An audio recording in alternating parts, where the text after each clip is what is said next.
And then also that guidance was updated about outbreak testing. One of the more challenging things us public health folks have found when we were working with schools is a lack of testing in response to an outbreak. I've been pretty involved in several outbreaks. The one that comes to mind was a pretty large, unsanctioned, something I would never have recommended, prom, where there was lots of close contacts on parts of that prom that weren't sanctioned by the school, but were a parent thing, including a 2-hour bus ride.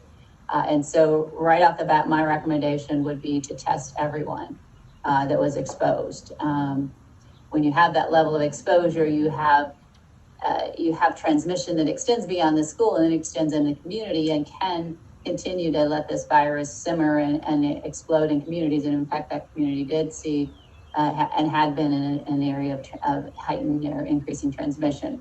And so one of the things that we're going to start and make more of a requirement going forward, and it's very similar to what we do with pertussis and mumps, is looking at that unvaccinated population and making sure when there's an outbreak that all students are being tested and that they test at a cadence that's the same thing we do in a long-term care, same thing we do in a home shelter, that we continue to test for a period of at least 2 incubation periods from the last positive case. So I introduced it in this guidance. You'll see it more in the updated guidance, more of a mandate really than a recommendation at that point, but we want to get schools ready to be thinking about being ready to test should they have an outbreak. And so that's thinking about parental consent, the logistics of testing.